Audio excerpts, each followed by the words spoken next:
The Eternal Springtime is the latest film by Viet Vu, a Vietnamese filmmaker who is currently enrolled in Lucca School of Arts in Brussels.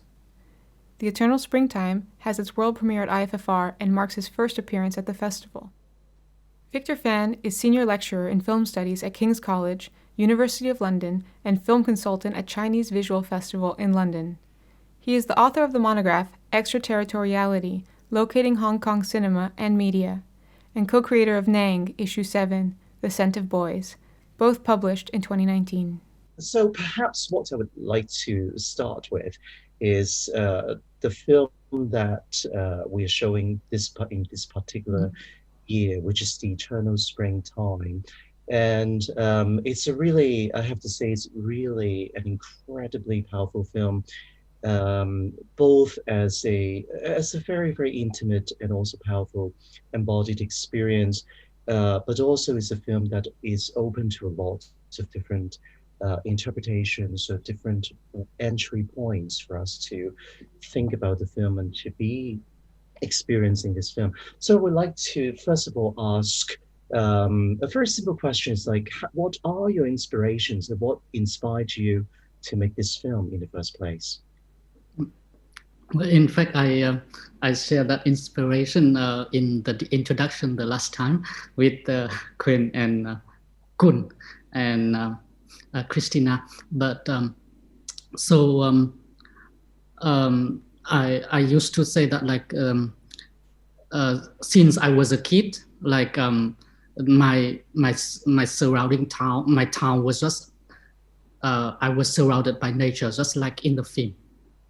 And like I grew up with like a kind of like beautiful landscape and beautiful nature and rural area, and I had such a kind of like happy childhood with the nature and aside my mom, because I love my mom. Like I just stick to her everywhere when I was a kid. But like when I came to kind of adolescence age, like the surrounding environment and nature just like disappear gradually, and until like the landscape totally changed into a kind of like urban landscape, city houses, concrete, and like, it's just like in 20 years and the face of my town changed totally, and I myself met kind of like existential anxiety inside myself. I don't know what to do for my future. and then like I just like when I took the camera to make films, I want to like to overcome something of myself, like just overcome my own anxiety. So that's really, really great, because I noticed that obviously you are in the film yourself, and we can see you clinging onto the body of the other actor, the older woman. And so so in many ways, I think there are many really intimate imageries of that kind between you, and basically there is a very strong sense of the body between the two of you. And so so in some ways, like, who is this older woman, a regular actor or someone you know personally? And how do you convince this person to actually work with you? She's my mom. Okay, yes. Great. Yeah. She's my mom, and like I'll say this film is a kind of it's just documentary, and it's docu-fiction. In fact, it's a docu-fiction movie, because like I want to make, at first I want to make a kind of a film like a film about our relationship. But then I found out that like yes, I don't want to kind of like put a gaze on my mother, and because like even like she's just a kind of like usual how to say farmer. She just live very simple life, and I found that like yes, in the beginning maybe I do not know what I want to do. I just want to film a kind of our relationship, or at least from my side of my like attachment to her and attachment to the nature. And before making this film, in fact, I make a kind of a portrait image series, image with my mom already. And then in that kind of image series, I made at Hà Nội Doc Lab. And then in that series, I was in the frame also. And somehow the edit of the image, like around 17 images, gave me some vague idea of how I would like to make the film. And then my mom also was naked in the image process already. Like I shoot the photos, just and then the like 2 years before I make the film, kind of. So it's just like our kind of natural way of like making it. I have to say, I mean, I do have to say this is really the feeling between. I lost the connection. Hi, Victor. Very intimate and powerful, and I mean. Could you start the question over? You just froze for a bit. Yeah, absolutely. Yeah, I do have to say that the image of you clinging on to your mother is purely, it's just really, really powerful and intimate. And I do have to say, I have one question, which forgive me if I'm a little bit, maybe it's a little bit personal.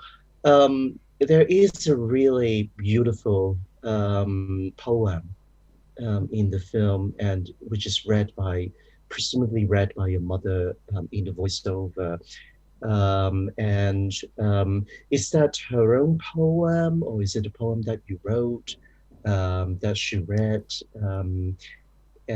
Would you mind explaining a little bit to us?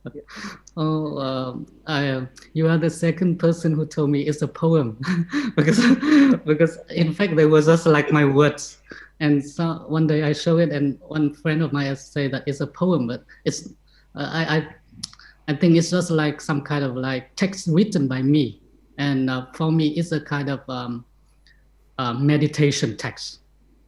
Like I would call it like meditative pieces, because I used to like practice meditation like 1 year before making the film, and one way of like overcome anxiety is just like whispering meditation to oneself, and then I just try to make it as a kind of like meditate. The son in the film just meditate to be really in the here and now, and then and in fact I wrote the text, not my mom, because my mom is a very simple person, working class person. She watched the film and she does even say that she does not understand what the son talks. Yep. So once again, I think in your text, I think you mentioned a story, a narrative, and this particular story refers to a woman who is being captured, probably by another group of people, probably by some people in another village, and then she lives in that particular village almost as an enslaved life. And then he comes back, he escapes from this particular environment of incarceration or enslavement. So is that story based on something real, or something that is actually inspired by certain feeling that you have? I remember I used to watch English movie Sense and Sensibility, Jane Austen, like a kind of very far time of the UK. And he said that he could relate himself to the UK old time because his experiences of like coming from a kind of an oriental country as Taiwan. So make him can shift time to a kind of civilized country in the old time. And so so for me, when I read about like colonialization in the like nearly 100 years ago in most of like Southeast Asian countries, I one thing I felt so touched personally is that like I can relate that to my same kind of like own trap in solitude of my own, because I used to like I used to have to like solve the philosophical question by my own, like in like some kind of like in very kind of solitude of my own. I just don't know why I exist. And my family, I tell you, my mom, they are very simple. And when I discuss philosophical, it's just like some luxury for them. And the thing now, maybe I think that to be like my mom is so happy and so joyful, and maybe to be like me is so like kind of torturing myself. So yes, so that come back to the question is that like, yes, that is what I relate personally from kind of like my years of struggling to when I came to age. Like I felt just trapped in my own and in my own, how say, empty, lonely nights, and that touched me personally, and I think that that's what I can feel like I can convey that in a personal way, rather than in a kind of theoretical way. I was brought up in colonial Hong Kong, and so in some ways, when I'm thinking about colonialism in relationship to the personal and the kind of solitude and nowhere to find myself, is something that I can totally relate to. So I really want to thank you for saying that, because it's a really beautiful way of putting that kind of feeling and putting that kind of affect into words, and obviously into the image as well. Meanwhile, I would also like to ask you one question. It's sorry that I'm opening some entry points also from my own personal involvement and engagement in this film. You mentioned something about meditation, and so I'm also a Buddhist practitioner myself. So I'm really interested in, because you do mention, for example, the engagement in your film, like in your film, you're trying to create a kind of engagement at the here and now, which is a very Zen Buddhist way of thinking. So are you personally also a Buddhist practitioner, or at least you do meditation? So how is it configured into your creative experience? Yes, I used to practice meditation a lot, but I somehow like recently I'm so hyperactive in my mind. So maybe because I have not spent time and energy on meditation anymore. But I used to practice meditation 2 years before making the film. Like it just helped me personally, and I think that kind of process. Because like I went to a kind of like meditation space in Hanoi, and every week, and it's a kind of like awareness meditation, like just meditation with simple idea. For example, one day you just meditate that you are a peaceful soul, and just stick to that idea, and you don't try to get rid of the thoughts or ideas. Yes, so when I wrote the text and the poems, as you say, I just come back to the core of that kind of meditative method that I used to practice, and then the maybe the narrative line story in this line is the way a son just meditate to himself until he reached the here and now. And in order to reach the here and now, he has to go a full circle. He has to go to the past, and he has to go to future, and he jump back to the past of the past. And maybe in the past of the past, he meet the here and now. You are engaged in the Hanoi Dog Lab, and also you are also enrolled in Dog Nomads as well. So would you mind telling us a little bit about your experience in these two groups and institution, and what learned from that experience, and what kind of collaborations you have been developing with these two groups? Yes. So in fact, before these two institutions, I participated in several other workshops, like screenwriting for big screen, and study like some workshop at autumn meeting, a kind of like annual workshop, pre-festival event in Vietnam by fiction director like Phan and like and he hold and Trần Bích Ngọc. They hold kind of like annual meeting. So basically, I just participated as many workshops as possible to to make film. And but I found myself really close to Hanoi Doc Lab and to Chok Nomas, because like somehow my way of creating films or like making films are very reality based. I need something to anchor myself with the real realities, because that just simply touches me, and then my emotion will like drive me to create something on that, rather than to observe that as a kind of like observational documentary filmmaker. So I will how to put it, I like to like create on the platform of documentaries, but it's not documentaries. It should be docufiction or something like that.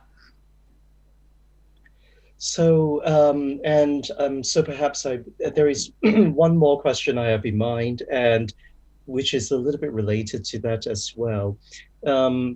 The idea that making films that might either making queer films or making films that have, for example, queer sensibility, and I'm thinking about definitely also in Ant-Man, and also an Act of Affection in particular, but in terms of like how do you find what kind, basically, do you find yourself being able to work with and to actually form discussions with other filmmakers, both in Vietnam and also in the rest of Southeast Asia? I think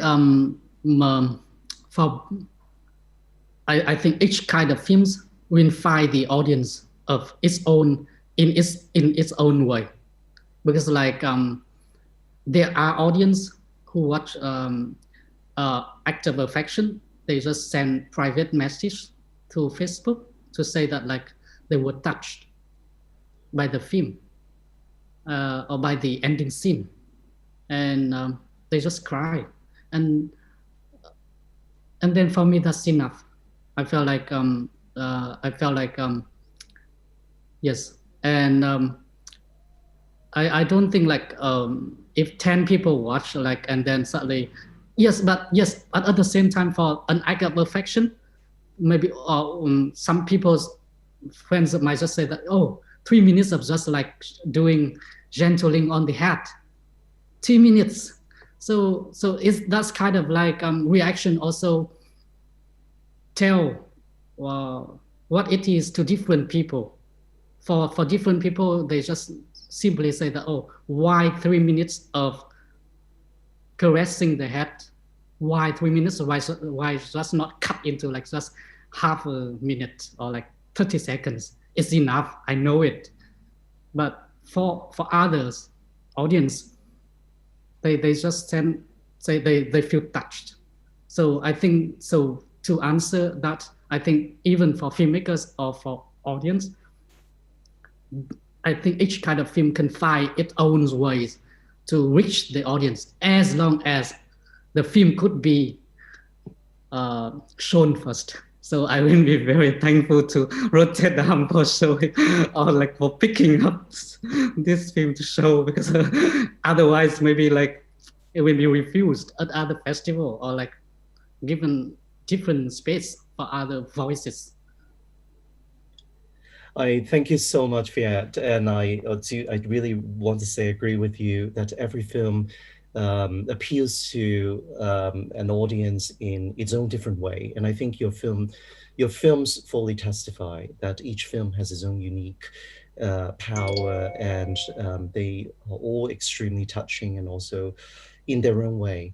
And I also want to echo your feeling that I also need to feel very, very thankful for Rotterdam to be able to show these films and being able to feature these films in the program, because a lot of these films really need to reach an audience, and I'm really grateful that we are able to enjoy these experiences with you. And yeah, thank you very much for sharing your such personal experiences with us as well. Yeah. Thank you, Victor. Thank you so much for the questions. Thank you.